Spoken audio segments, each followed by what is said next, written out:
Je vais parler devant vous devant 3 bons quarts d'heure pour qu'on ait le temps d'un échange, mais que néanmoins je puisse poser devant vous ce qui est, d'après moi, et dans les limites qui sont celles de ma discipline, la discipline de l'histoire, mais aussi avec cette profondeur humaine que Jean-François Bayard a si aimablement rappelé. Donc les Lumières arabes, elles ont au moins 2 siècles. Et je le dis d'emblée parce que on voit combien le débat sur le caractère irréformable ou difficilement réformable des uns ou des autres continue d'alimenter les gazettes, tandis que la question, à mon sens, n'est pas tant celle des Lumières arabes, mais de tout ce qui a été fait pour les étouffer.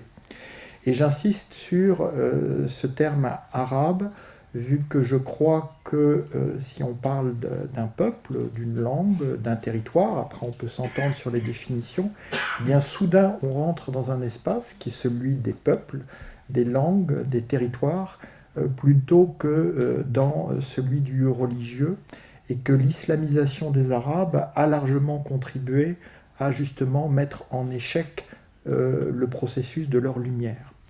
Alors, ces lumières, elles ont un nom en arabe, c'est Nahda. Alors, vous savez qu'il y a effectivement un parti qui désormais se veut démocrate musulman et non plus d'islam politique en Tunisie qui porte ce nom, ça veut dire Renaissance. Mais bien avant que le mouvement de la tendance islamique, donc en Tunisie, prenne le nom de Nahda, la Nahda, c'était un mouvement immense qui a traversé tout le 19e siècle et qui, à mon avis, se poursuit jusqu'à aujourd'hui dans ce qu'on a appelé les printemps,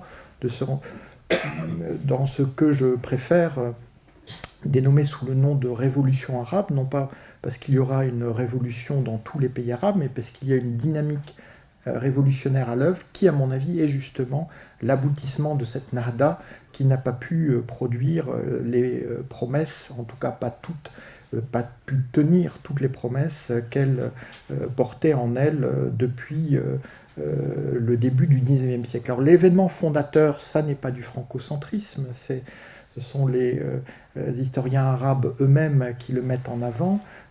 Quand justement ils parlent de cette Nahda, c'est l'expédition de Bonaparte en Égypte en 1798. Et rappelons que cette expédition événement Janus a à la fois une dimension coloniale d'une grande brutalité, mais qui a été très brève. Vous savez, moins les Français restent quelque part, mieux généralement on se souvient d'eux. Et en Égypte, ils sont restés un peu moins de 3 ans, ce qui est pratiquement la combinaison optimale pour qu'effectivement l'égyptophilie française rejoigne une certaine francophilie égyptienne, jusqu'y compris au cœur de la place de la Concorde. Alors cette expédition, elle a ce volet colonial, très brutal, mais après tout, le même Bonaparte en Italie n'avait pas été très tendre juste avant, et je ne parle pas de ce qu'il fera en Espagne, devenu empereur. Mais il est très important que la Révolution française projette son message pour la seule et unique fois hors d'Europe chez les Arabes. Et cette expédition s'accompagne d'un volet scientifique très important. Pratiquement tous les grands noms qui fondent la science républicaine, donc libérée, donc révolutionnaire de l'époque, participent de près ou de loin, soit directement, soit par leurs disciples, à cette expédition qui va mener, suivant un processus dialectique bien connu, eh bien, les Arabes à prendre conscience d'eux-mêmes. Ils n'avaient pas besoin forcément des Français pour eux, mais il se trouve que ça a été les Français. Il se trouve que le paradoxe de cette expédition, c'est que les Français parlent aux Arabes comme Arabes alors qu'ils se considèrent encore largement comme musulmans. Et que le terme même arabe est peu employé, arabe, donc le pluriel renvoie plutôt aux Bédouins, donc à la menace de la razzia face à la civilisation urbaine. Mais au fond, ces Arabes, eh bien, ils ne comprennent pas très bien ce que les Français leur disent en arabe, parce qu'évidemment, Bonaparte, de même qu'il avait une imprimerie pour des proclamations en italien lorsqu'il faisait ses campagnes transalpines, eh bien, il a une imprimerie en arabe pour faire ses proclamations quand il sera en Égypte et un petit peu en Palestine, vu qu'il il trébuchera au pied de la citadelle d'Acre, Saint-Jean si on veut, Akka pour les Arabes et Akko aujourd'hui en hébreu, vu que c'est en Israël. Et donc, le passage de l'arabe à l'imprimé est capital. Il y avait déjà de l'imprimerie arabe, mais elle était plutôt limitée au milieu chrétien et à l'impression des saintes écritures au Liban et dans le nord de la Syrie. Là, en fait, on a un passage à l'imprimé qui va, et heureusement pas uniquement par les proclamations de Bonaparte, qui va, d'une certaine façon, laïciser la langue arabe, non pas parce qu'elle ne produira plus du religieux, elle continuera d'en produire toujours autant, peut-être même plus d'ailleurs en quantité, mais parce que cette langue arabe, passant à l'imprimé, sort de l'espace de la mosquée et de la madrasa, donc de l'école islamique, et qu'on va avoir des journaux. Alors leurs tirages aujourd'hui apparaissent tout à fait ridicules, mais il faut savoir que la rupture que constitue le passage de l'arabe à l'imprimé est aussi révolutionnaire que celle qui a vu le passage, rappelez-vous, c'était il n'y a pas si longtemps, aux réseaux sociaux. Donc la génération Facebook de l'époque, c'est celle qui lit des journaux. Donc ce ne sont pas les dizaines de millions actuels, mais ce sont déjà des dizaines de milliers, ce qui change complètement l'ordre de grandeur dans la diffusion des savoirs et surtout dans le débat. Ce qui veut dire qu'on va avoir un arabe qui va se standardiser du fait de son passage à l'écrit, alors qu'il n'y a que les non-arabes pour croire que tous les arabes parlent arabe. Les arabes parlent un arabe et, on le verra avec la période contemporaine, ils finiront par parler ce que les linguistes appellent très inélégamment l'AMS, c'est-à-dire l'arabe moderne standard.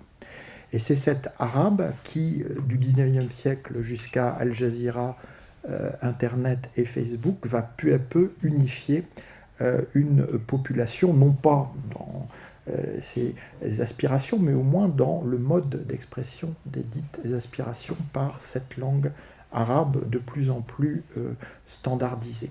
C'est un processus, comme on le voit, qui sera long. Mais en même temps, donc, une fois les Français repartis, ils laissent derrière eux, ça arrive parfois un tel chaos, que sera dépêché un aventurier d'origine albanaise, ce qui prouve que l'ethnie n'a rien à voir dans tout ça, et que les Arabes, comme les autres, eh bien, c'est une question d'identité. Je n'oublierai jamais quand mon deuxième fils aurait pu naître à Damas. Mon premier était né à San Francisco. Il a donc le privilège d'être à la fois français et américain. Le droit du sol, c'est quand même quelque chose. Et donc, je croyais naïvement que son cadet serait arabe, vu que né à Damas.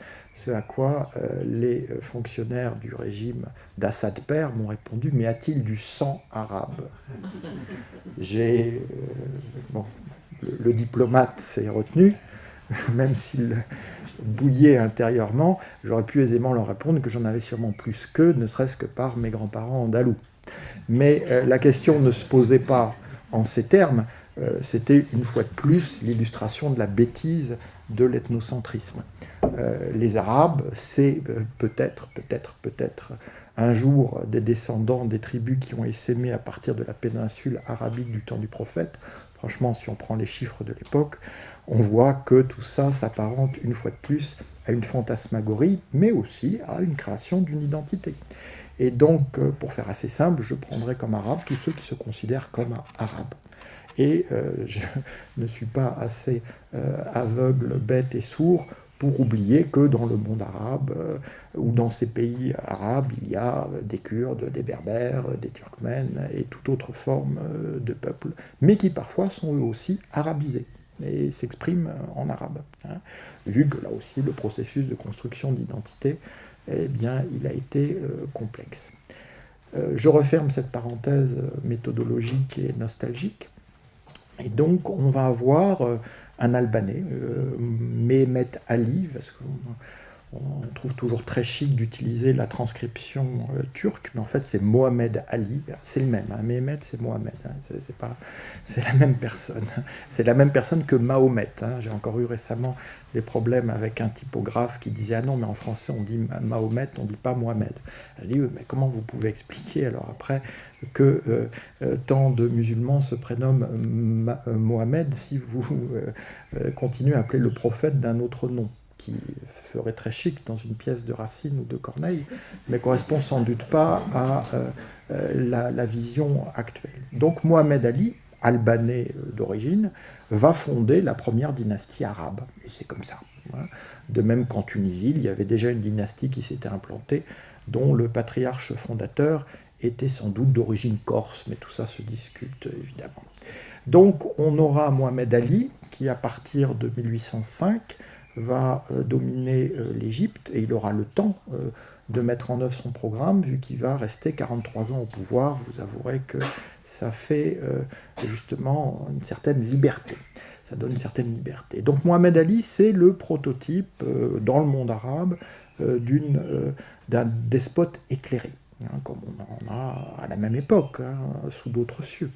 Donc il va faire une réforme fiscale, une réforme foncière, avoir des projets volontaristes d'industrialisation, aussi dans l'agriculture, avec des succès dans le coton, des résultats moins convaincants dans la canne à sucre. Et l'Égypte de l'époque, eh bien, c'est ce qu'on appellerait aujourd'hui un pays émergent. Et puis on aura, ce qui sera beaucoup moins populaire, la conscription, pour créer justement une armée nationale. Et tout ça fera que cette dynastie va s'autonomiser par rapport à Constantinople et va, c'est pour ça que c'est une dynastie, conquérir le privilège de pouvoir transmettre le pouvoir en Égypte par son lignage. Hein. Donc si on est orientalistes un peu archaïques, on les appelle des Khedives. Hein, j'ai d'ailleurs jamais compris pourquoi il y avait autant de buralistes qui portaient ce nom, en tout cas à une certaine époque. Il y avait ça et la civette. C'était des termes associés au commerce du tabac. Mais si on n'est plus, si on ne sait pas écrire Khedive, eh bien on dit vice-roi, et au fond c'était la même chose. Donc on a cette dynastie en Égypte. Et bon, je force le trait, mais après tout, je suis là pour développer un argument, mais vous voyez que déjà, l'enjeu en Égypte est celui du pouvoir au sommet, et non pas celui de la population qu'on pourrait consulter pour savoir si après tout, elle a envie que le vice-roi la modernise. Mais déjà, l'Égypte, c'est sans doute 4 millions des 15 millions d'Arabes, donc c'est un poids déterminant. Mais pendant ce temps-là, on a une autre dynastie qui, elle, s'est autonomisée un siècle plus tôt, parce qu'elle est plus loin, elle est en Tunisie, c'est celle des Beys, B-E-Y, qui va, elle, être habitée beaucoup plus tôt par la question de la légitimité, et donc du pacte qui doit la lier à une population qui est beaucoup moins nombreuse que celle de l'Égypte, mais qui a déjà des particularités régionales, des velléités de soulèvement, notamment dans le sud, très exactement le même sud où s'est produit, ou plutôt où a éclaté en 2011 la révolte contre Ben Ali, et où, 5 ans plus tard, ont éclaté des troubles sociaux qui devraient très précisément interpeller les dirigeants tunisiens actuels, vu qu'on a eu les mêmes phénomènes d'immolation qui avaient conduit à la révolution anti-Ben Ali et qui là conduisent à une contestation sociale de type tout à fait pressant. Donc, pour faire simple, ces beys vont eux aussi faire une réforme fiscale, une réforme foncière, mais plutôt que ce soit la parole du despote qui est le dernier mot, ils vont conclure un pacte qui va peu à peu se raffiner avec la population et qui va aboutir en 1861 à la première constitution du monde arabe, et d'ailleurs la première constitution en général dans cette partie du monde, vu qu'elle précède d'une quinzaine d'années la constitution ottomane. Or, très souvent, l'historiographie prend le Constantinople comme source et ausculte le processus de réforme en turc et en arabe, c'est un mot d'origine arabe, tanzimat, T-A-N-Z-I-M-A-T, et fait comme si, au fond, c'était ces réformes qui avaient provoqué le progrès à l'intérieur du monde arabe. Or, non, la Tunisie était déjà très en avance. Et d'ailleurs, cette Narda, elle n'avait pas attendu les réformes ottomanes pour se développer dans la foulée du départ des Français d'Égypte. Et d'ailleurs, la Tunisie, elle n'était pas seulement en avance sur les Ottomans, elle était aussi à certains égards en avance sur les Français. La Tunisie abolit l'esclavage 2 ans avant la France. Alors ici, nous sommes en Suisse, donc je sais que vous accepterez cette réalité historique sans grincher, mais j'ai des Français que ça gêne, et qui expliquent, mais comment vous pouvez dire ça? De toute façon, l'esclavage était déjà aboli en métropole. C'était pas mal, effectivement. Donc, oui, les Arabes peuvent avoir raison avant les Français. Ils peuvent même effectuer des réformes radicales. L'abolition de l'esclavage pour la Tunisie, c'était quand même une sacrée décision économique. Moi, j'ai un très bon ami tunisien dont l'arrière-grand-père a été vendu sur le marché qui se trouve aujourd'hui au nord de la Médina de Tunis. On a toujours Birka, c'était la place aux esclaves. Hein. Donc on a ces 2 dynasties, et on voit bien que, de même que la Tunisie et l'Égypte seront à l'avant-garde, en tout cas leur peuple, du soulèvement démocratique pendant l'hiver 2010-2011, déjà, par ces 2 dynasties, ces 2 pays, à l'intérieur du monde arabe, étaient à l'avant-garde de cette Nahda, mais avec une Égypte très despotisme éclairé, et au contraire, une Tunisie où, dès le milieu du Xe siècle, ça fait donc 1 siècle et demi, le mot-clé est constitution, Dustur, hein, et l'idée de la constitution, donc du pacte qui doit lier le sujet et le souverain. D'ailleurs, dans la constitution de 1861, eh bien, la question du religieux se pose tellement pas, on dit juste que, bon, il ne faut pas que les lois soient en contradiction avec l'islam, mais comme on ne sait pas ce que c'est l'islam du point de vue législatif, ça ne va pas très loin. Et il n'est même pas spécifié que le souverain doit être musulman. Donc on voit une forme de séparation du politique et du religieux qui devrait quand même faire réfléchir tous ceux qui disent que c'est impossible dans l'islam, depuis que l'islam est islam, avec un grand I ou un petit I, enfin on peut faire ce qu'on veut. Mais le plus intéressant à mon sens, ce sont moins ce qu'arrivent à accomplir ces dynasties que ce mouvement qui traverse ce monde arabe, désignons-le ainsi par facilité, entre l'Atlantique et le Golfe, où on a quelques dizaines de milliers de diplômés ou d'éclairés qui devisent entre eux, qui discutent entre eux, qui débattent entre eux, par le biais de ces journaux, et en dialogue également avec des Occidentaux, malheureusement pas assez nombreux, mais enfin on a quand même le dialogue fameux au Collège de France entre Renan et Jamal Eddin Lavrani, qui n'était pas arabe, qui n'était pas afghan non plus, mais persan.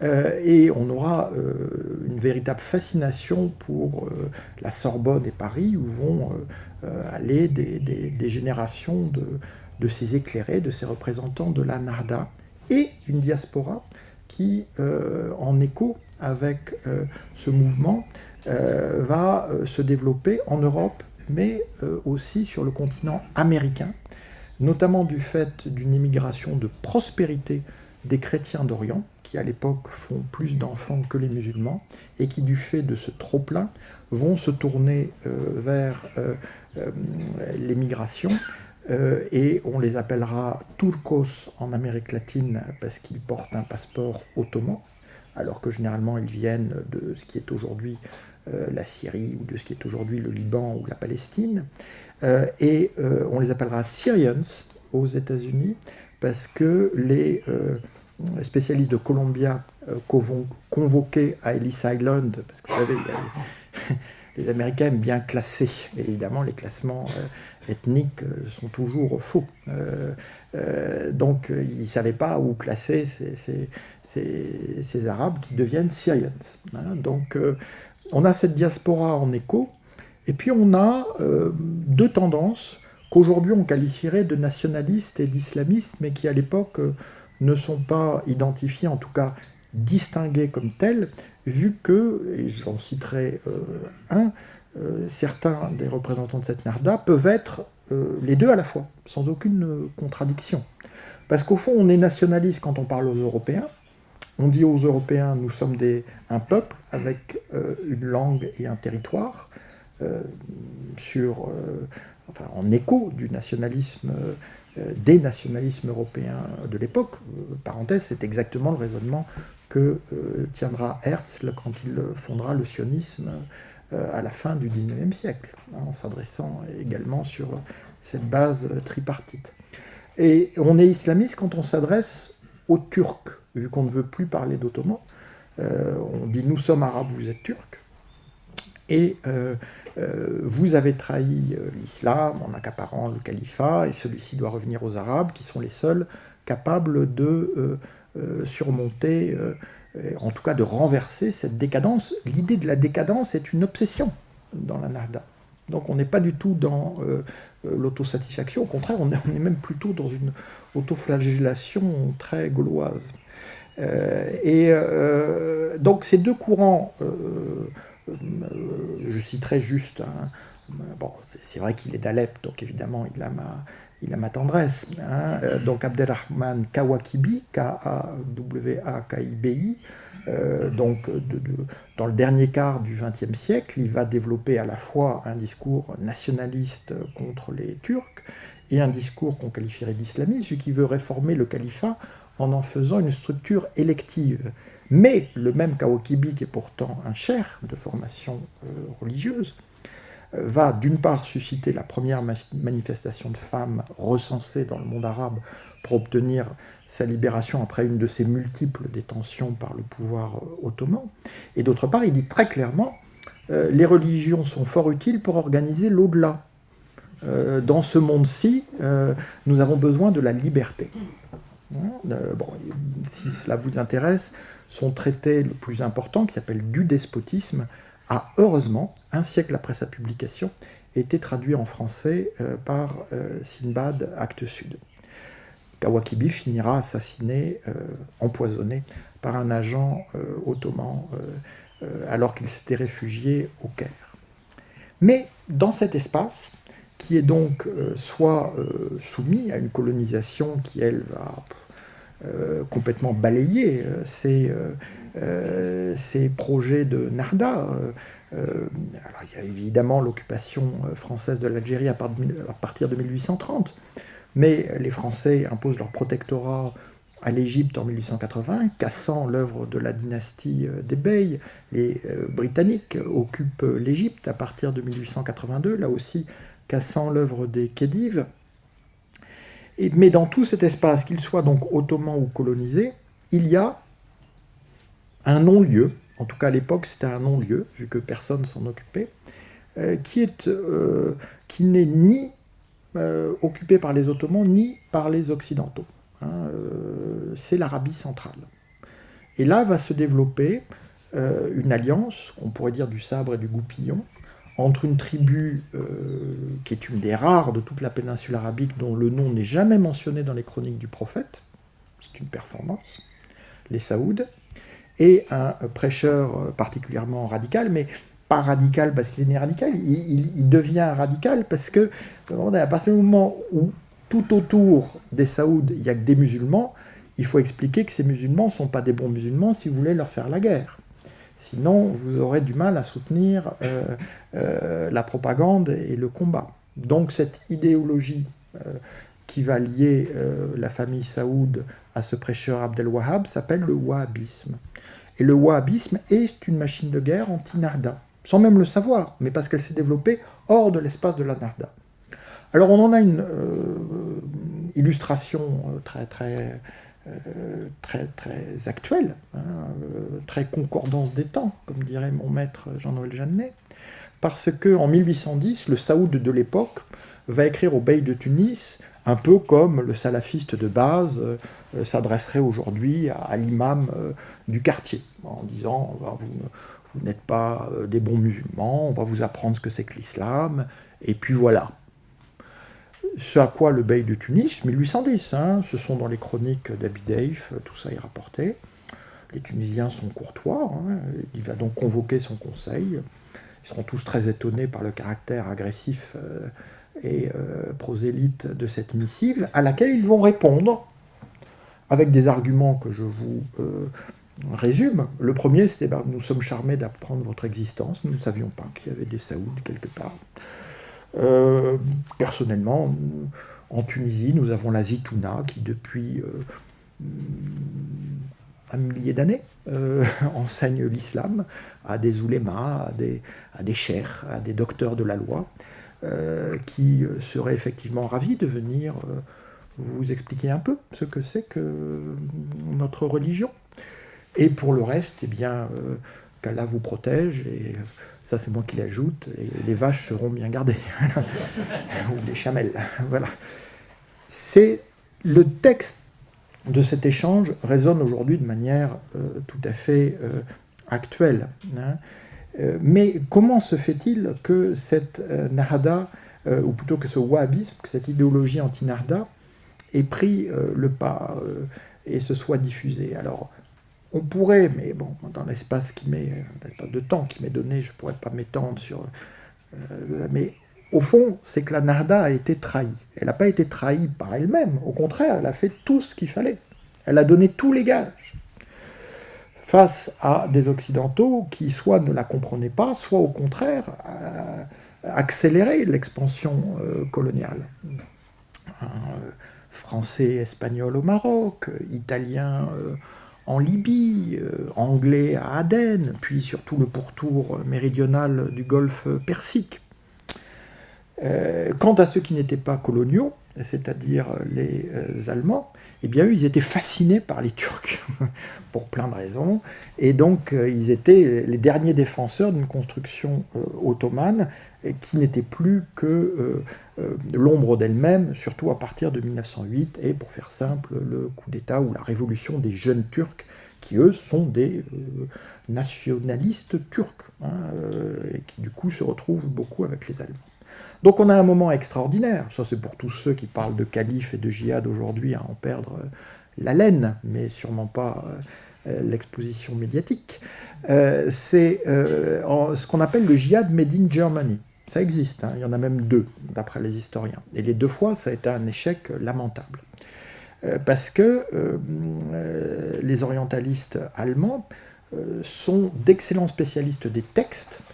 C'est d'ailleurs eux qui sont arrivés à dater le Coran, ce qui est quand même une performance. En tout cas, les dates de révélation des différentes sourates. Mais en revanche, les peuples, ils les connaissent beaucoup moins. Il y a des gens aussi aujourd'hui qui s'attachent beaucoup à ce qui est publié sur Internet, Facebook, mais qui vont moins voir la réalité des mouvements qui contrediraient sans doute certains de leurs présupposés.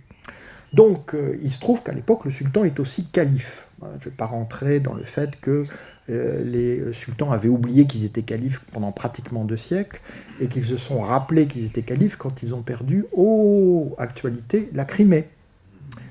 Et que quand la Russie a occupé la Crimée, histoire un peu de faire passer les choses, parce que c'était quand même une sacrée humiliation, ils ont dit que le sultan, il avait perdu la Crimée, Sulta, ça veut dire l'autorité, mais qu'en revanche, le calife était toujours le chef spirituel des musulmans de Crimée, qui étaient, à l'époque, dans leur écrasante majorité, donc des Tatars, les habitants de Crimée étaient des musulmans.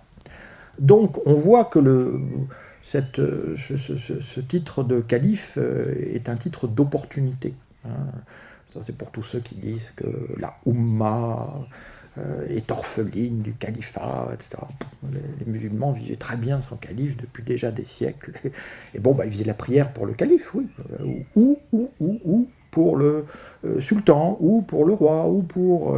à partir du moment où on a ces processus d'autonomisation en Inde, en Indonésie ou ailleurs, parce qu'il y a quand même beaucoup de musulmans là-bas. Mais revenons aux Arabes.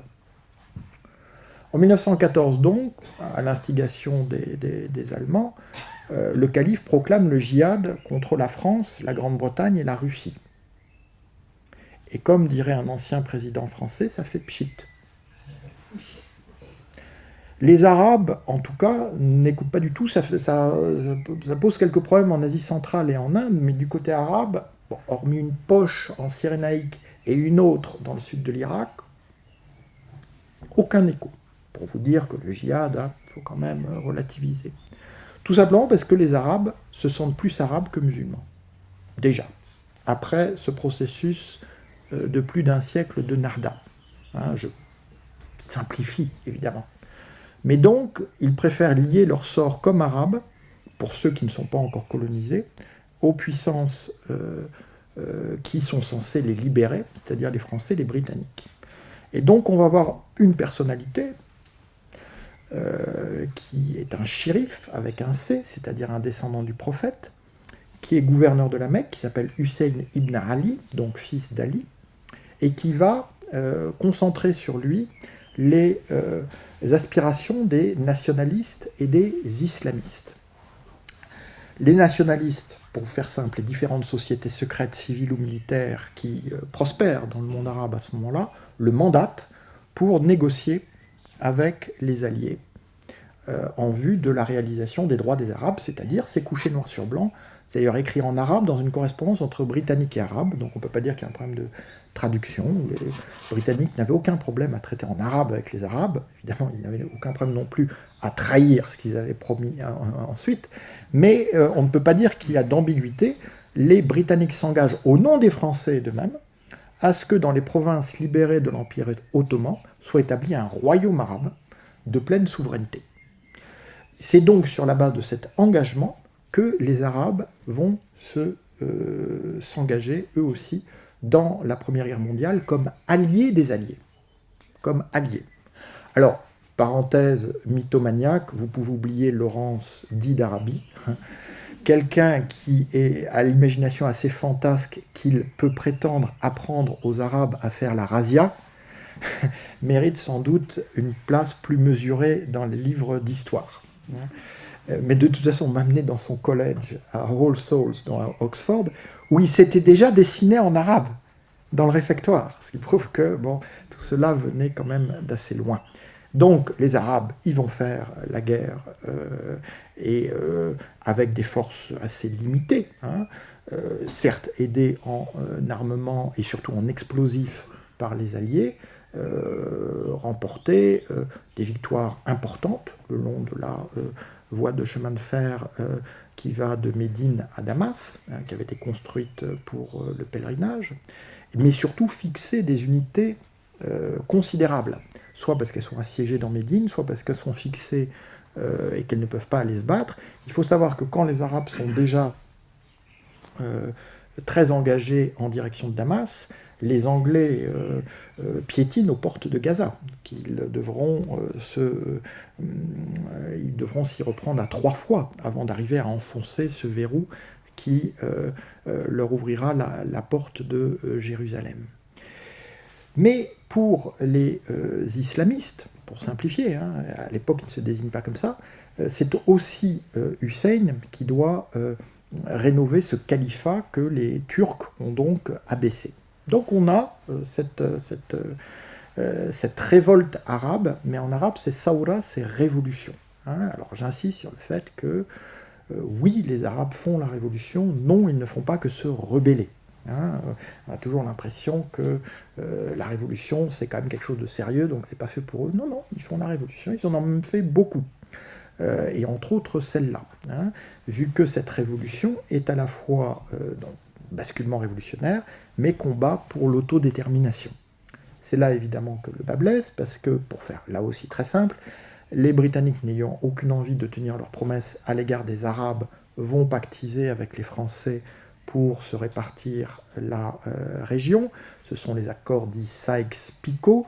Alors cette année, c'est le centenaire, vous pouvez oublier tout ce que vous allez lire, entendre, ou ce que vous avez déjà lu et entendu à propos du centenaire, vu que les accords n'ont jamais été appliqués.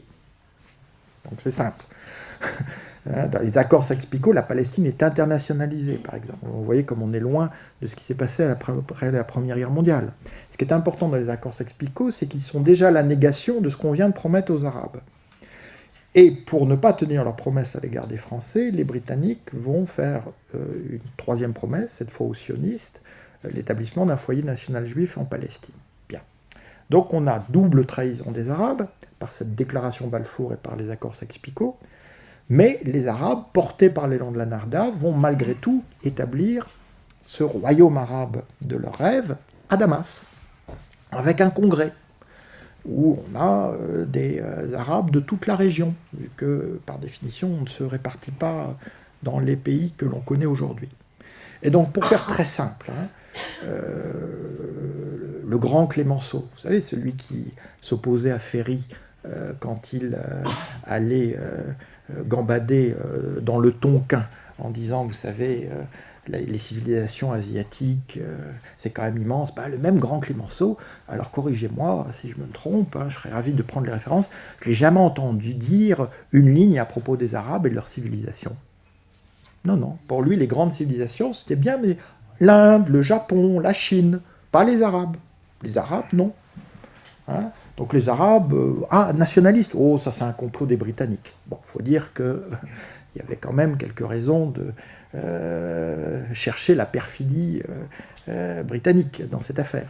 Mais donc il y a une négation de ce qu'est l'aspiration des peuples arabes à l'autodétermination, qui vaut ce qu'elle vaut. Chaque peuple a les dirigeants qui méritent à l'époque où ça se trouve. Et c'était le fils de Hussein, Faisal, et c'était toute une série de représentants de la Narda qui l'entouraient à Damas.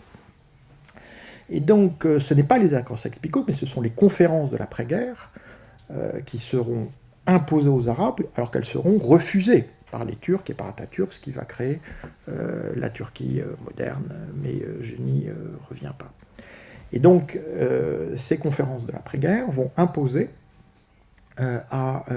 aux Arabes les mandats de la Société des Nations. Et donc France sur le Liban et la Syrie, et les Britanniques sur la Palestine et l'Irak, et pour que les deux mandats ne se touchent pas, ils vont inventer un État qui s'appelle la Transjordanie. Là aussi, pour faire très court, on a donc des Arabes qui sont rentrés comme alliés, des alliés dans la Première Guerre mondiale, qui sont traités pire que des vaincus. Et qui vont effectivement voir les promesses de la Narda leur échapper. On a une autre Saoura, une autre révolution qui a lieu alors en Égypte, qui est non violente. Les Arabes ont donc pratiqué, à défaut de théoriser la non-violence des années avant Gandhi. Vous avouerez que ça tranche avec les clichés qu'on a aujourd'hui. Ils vont imposer, de fait de cette révolution qui a beaucoup de points communs avec celle de 2011 sur Tahrir voulant dire libération, l'indépendance de leur pays, même si cette indépendance sera formelle avec des conditions très fortes posées par les Britanniques, contrôle du canal de Suez, contrôle de la dette, contrôle des affaires étrangères et contrôle des minorités. Parce que de même qu'on islamise les Arabes pour ne pas leur reconnaître leurs droits de peuple, on met en avant les minorités pour ne pas accorder les droits à la majorité. C'est aussi simple que cela, et ça n'est pas, merci, et ça n'est pas nouveau. Il y a un texte extraordinaire de Kessel qui vient d'être republié en 80 pages par Folio, qui s'appelle « En Syrie », c'est son premier grand reportage, donc en 1926. Et il vous fait au début, alors vous croyez entendre les débats actuels, qu'est-ce que c'est compliqué cet Orient, et puis il y a ceci, les cela, les cultures, les églises d'Orient, alors à chaque fois on décrit les églises d'Orient, ceux qui croient aux uns, ceux qui croient aux autres, les monophysites, les monothélites et tout. Puis à un moment donné, il dit, oui, puis d'ailleurs en Syrie, il y a 4,5 millions d'Arabes sunnites, il y a 150 000 Druzes et 250 000 chrétiens. Alors c'est pas compliqué, c'est pas du tout compliqué notre histoire, simplement on veut pas. On ne veut pas. Et c'est comme aujourd'hui, on ne veut pas. Aujourd'hui, excusez-moi d'aller très rapidement, il y a quelque chose d'horrible qui s'appelle Daesh, une espèce de monstre La seule façon de combattre Daesh, c'est avec des Arabes sunnites qui justement peuvent éviter à Daesh de prospérer sur tout ça. Et qu'est-ce qu'on fait? On envoie des chiites à Fallujah et des Kurdes à Raqqa. Donc vous pouvez être sûr que le résultat, ça va être encore plus de djihadistes, encore plus de terreur. Mais revenons à ce moment de l'après-Première Guerre mondiale. Parce que le pire ne s'est pas encore produit. Parce qu'après tout, Hussein ibn Ali avait été défait comme champion des nationalistes, mais il lui est resté sa carte de champion des islamistes. Et quand Atatürk va abolir le califat par un vote de l'Assemblée nationale turque, ce qui en dit long sur ce que le califat était devenu, je signale que la Turquie d'Atatürk est restée sous le régime du califat pendant 2 ans, qu'elle avait aboli le sultanat en 1922, mais qu'elle avait gardé le califat pendant 2 ans parce que ça pouvait toujours servir comme soft power. Hein. Donc, pour tous ceux qui parlent du kémalisme, de la laïcité turque, etc. Alors, on a, à ce moment-là, en 1924, Hussein qui dit le nouveau calife, c'est moi. Alors évidemment, c'est compliqué, vous savez, les transports à l'époque, il faut comme faire un congrès, donc il faut que tout le monde vienne à la Mecque, au moment du pèlerinage, mais de toute façon, il n'a pas le temps. Il n'a pas le temps parce que donc les Wahhabites, les Saouds, hein, c'est leur 3e tentative depuis le début du XIXe siècle, et ça, c'est celle qui va marcher, hein, autour d'un monsieur qui s'appelle Abdelaziz ibn Saoud, qui va donc, à partir de 1902, construire cet État, qui est tellement patrimonial que les ressortissants de cet État s'appellent du nom de la dynastie saoudienne. À plus ample informel, les Espagnols ne sont pas des Bourboniens, ni les Jordaniens des Hachémiens. Les Saoudiens sont des Saoudiens, parce que c'est très exactement l'endroit où les Saouds ont étendu leur domination, qui devient cette Arabie saoudite, donc patrimonialisée, au nom de cette alliance entre le sabre des Saouds et le goupillon wahhabite. Et donc, Hussein, fragilisé par l'écrasement de la révolte arabe, va échouer dans sa tentative de s'accaparer le califat, et la Mecque et Médine vont tomber aux mains des Wahhabites. Donc pas de fatalité dans l'islam. Si aujourd'hui les Wahhabites sont au cœur de l'islam, et on sait que les Iraniens peuvent décider de ne pas faire le pèlerinage, c'est pas parce que l'islam c'est comme ça, c'est parce qu'on a littéralement coupé les jarrets de la Nahda sous sa version nationaliste ou islamiste, qui était très liée intimement au cours à l'issue de la Première Guerre mondiale. Alors dans les 5 minutes qui me restent, et maintenant maintenant ça continue. C'est-à-dire que ce qui est extraordinaire avec cette Nahda, c'est qu'elle renaît à chaque génération, sous une forme différente. C'est ce que l'immense historien Albert Hourani appelait l'âge libéral du monde arabe. Et cet âge libéral, qu'est-ce qui va lui porter un coup terrible, mais pas fatal, j'insiste tout de suite, c'est le fait que les élites nationalistes, les élites de la Nahda, vont arriver aux indépendances épuisées par la guerre d'usure, ou la guerre tout court, que veut mener contre elles les coloniaux. Et donc, elles vont être fragiles. Donc, pour faire très simple, les indépendances arabes, c'est de 1922, l'indépendance formelle de l'Égypte, jusqu'à 1971, la fin du bail britannique dans le Golfe, hein, donc 50 ans. Et à l'intérieur de ces 50 ans, il y a ce que j'appelle le grand détournement, de 49 à 69. Ça commence en Syrie, parce que de toute façon, c'est en Syrie que le royaume arabe a été achevé, c'est en Syrie que se fait, pour le meilleur et pour le pire, ce destin collectif, et aujourd'hui, malheureusement, pour le pire. Et donc, en Syrie, en 1949, création de l'État d'Israël l'année précédente, les armées arabes humiliées par Israël vont se venger sur leur peuple. Et donc, on a ce premier coup d'État d'une longue série, en Syrie et ailleurs. Là aussi, on trouve tout à fait normal que des types en uniforme, plus ou moins incultes, soient à la tête des pays arabes. Ça date d'avant-hier, ça date de 1949. Avant, les militaires n'était pas au pouvoir, en tout cas pas chez les Arabes en tant que tels. Faut remonter aux Mamelouks, mais ça c'est une autre histoire. Donc de 49 à 69, vous avez des coups d'État qui vont se produire dans le monde arabe et qui vont détourner les indépendances. Et avec un discours historique, bon, moi je suis français, donc républicain, en plus des petites racines espagnoles, mais bon, vous savez, une monarchie parfois c'est pas mal, en tout cas ça peut être assez légitime. Et quand vous avez le passage, c'est le dernier coup d'État d'Idriss et Senussi, qui avait quand même négocié l'indépendance de la Libye, assuré l'intégration de ces trois composantes, le Fezzan, la Tripolitaine et la Cyrénaïque, à Kadhafi, eh bien, en fait, bon, on va avoir tout le discours sur la corruption des monarchies, le roi Farouk par rapport à Sissi ou à Moubarak, mais c'était vraiment un enfant de cœur. Quant au bey de Tunis par rapport à Ben Ali ou au Trabelsi, on a vraiment changé de catégorie. Donc, on voit que vous avez tout ce discours soi-disant progressiste, qui va s'abattre sur les populations, mais aussi sur les observateurs extérieurs occidentaux, avec, pour faire très simple, une tendance de droite qui fait qu'on a un léger problème à considérer que la colonisation, ce n'est pas que positif, et une tendance de gauche qui est un peu fascinée par le progressisme supposé de ces pères de la nation. Moi, à chaque fois, j'ai envie de demander, mais où est la mère, Et avec cet accaparement patriarcal par ces différents dictateurs. Alors, il y a des choses que, personnellement, moi, je ne m'explique pas, donc j'en rends compte comme historien. Moi, je ne sais pas qui a dit pour la première fois dans le sud de la Tunisie, Sha'b yurid isqat nizam, le peuple veut renverser le régime.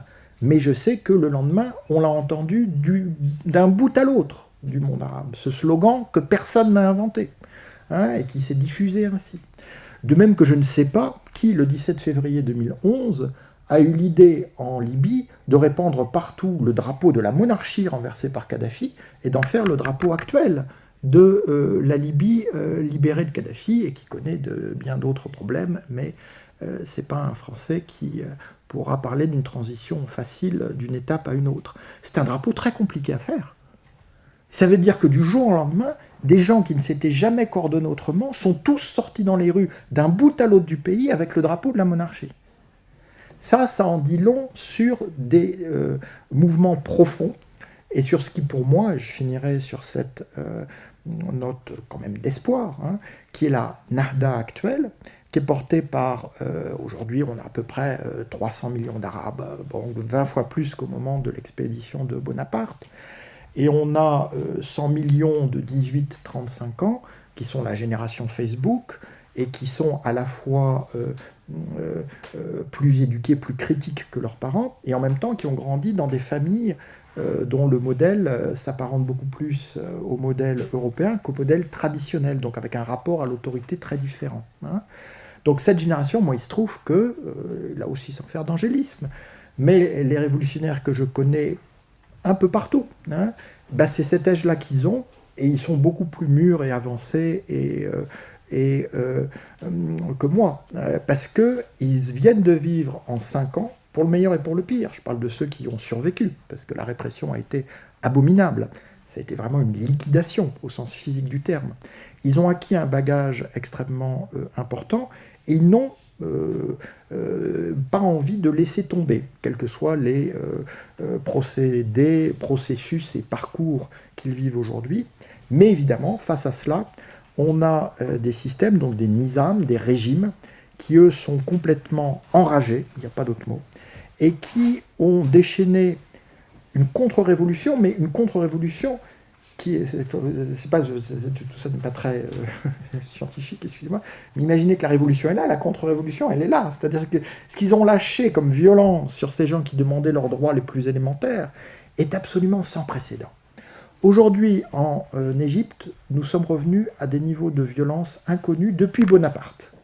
Les Français de l'époque, c'était quand même des champions dans cela. En Syrie, aujourd'hui, on est revenu à Tamerlan, 1400-1401.